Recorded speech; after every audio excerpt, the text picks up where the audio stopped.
Hello everyone and welcome to my channel Shreya's e-learning.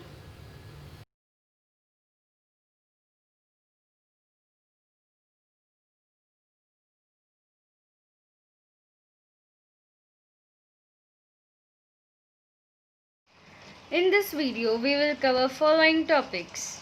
So let's see. So we will see categories of traditional ciphers and basic description about main types. Then we will start with additive cipher with example. So let us see categories of traditional ciphers. So they are divided in two types: substitution ciphers and transposition ciphers. Substitution ciphers are further divided into two types: monoalphabetic and polyalphabetic. So in monoalphabetic, additive ciphers, multiplicative and affine. In polyalphabetic, AutoKey, Playfair, Wigner, Hill cipher, one-time pad.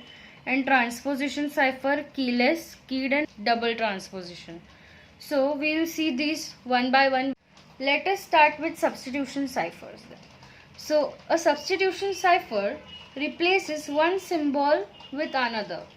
For example, letter A in plain text can be replaced with letter D, or number 3 with number 7. Let's see its first type, that is monoalphabetic cipher. In monoalphabetic cipher substitution, a character or a symbol in a plain text, it is always changed to some another symbol in ciphertext regardless of the position.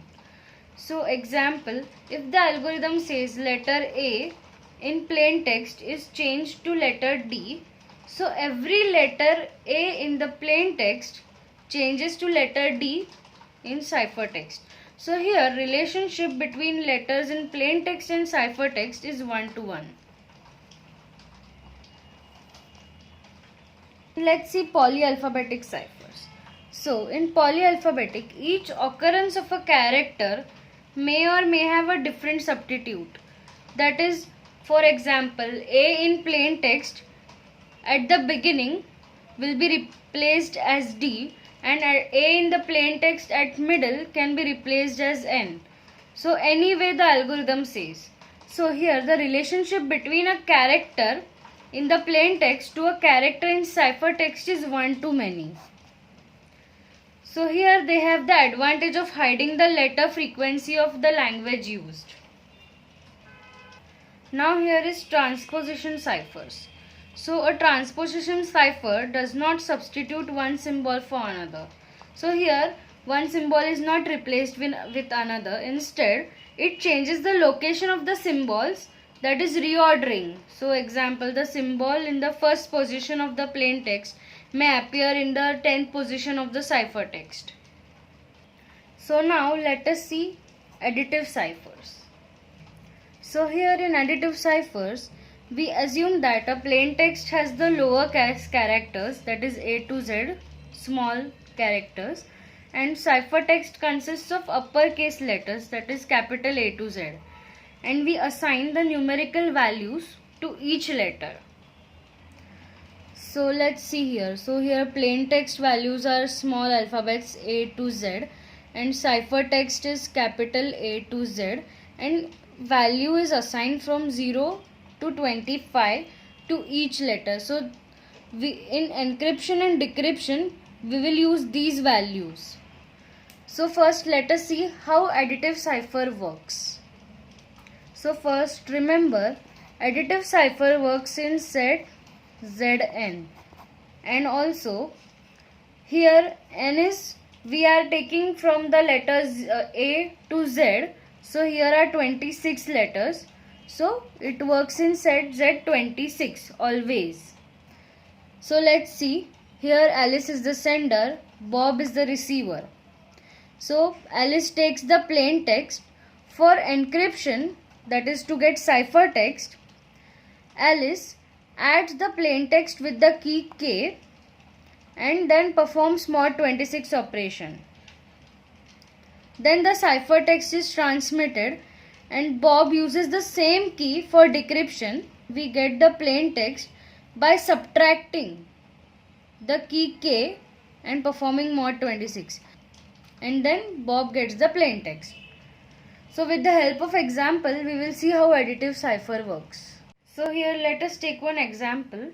But before that, there is one note that secret key between sender and receiver is also an integer in Z26, that is from 0 to 25, and all operations are performed in Z26. So now let's take an example. Take message as ROMAN and take key as 12. Perform encryption and decryption. So we'll write the plain text ROMAN. Now we have to convert this plain text into a value. So we'll convert the plain text to value using this chart. So see, we converted into value. Now we will perform the encryption. So since we know the encryption, that is plain text plus key mod 26. So here plain text is 17, that is R, plus key is 12 mod 26. So let's do it. 17 plus 12 divided by 26. So minus 1, whatever we get multiplied by 26. So we get answer as 3. So 3 is our ciphertext value. With the help of the table, we get that 3 is capital D.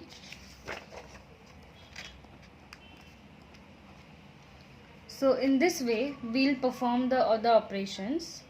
So see here, 14 plus 12 mod 26, so we get 0. 12 plus 12 mod 26, so 24 mod 26 is 24. 12 mod 26 is 12. 25 mod 26 is 25. So we have to convert it into the ciphertext. So here 0 0, we get capital A. 24, we get Y. 12, we get M, and 25, we get Z.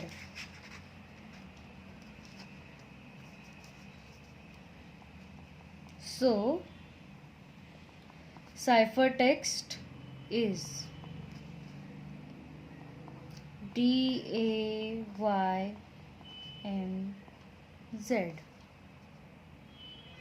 So now let's do decryption.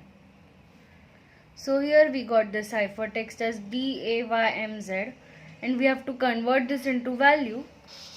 We already have value here, so we'll write the same.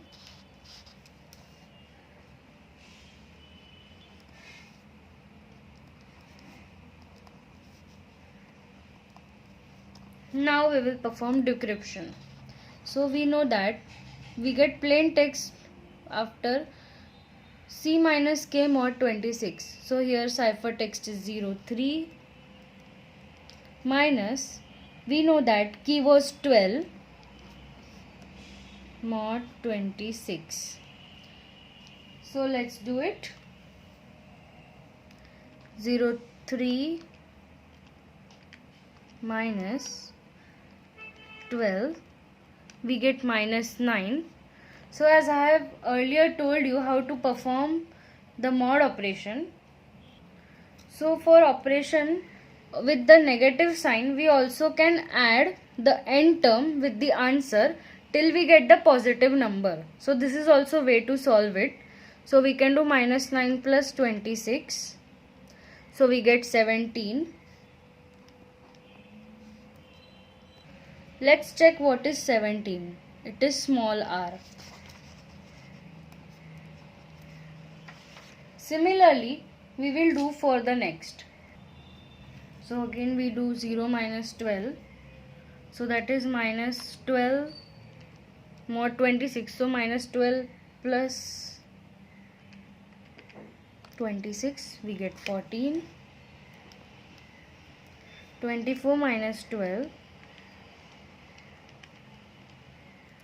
So 12 mod 26, we get 12. Then 0 mod 26, we get 0. 25 minus 12 mod 26, so 25 minus 12, so 13. 13 mod 26, we get 13.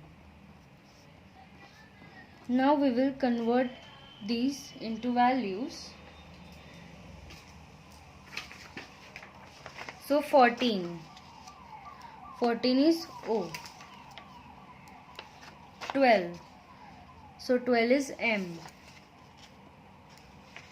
Then 0 is A, and 13 is N. So we retrieve the plain text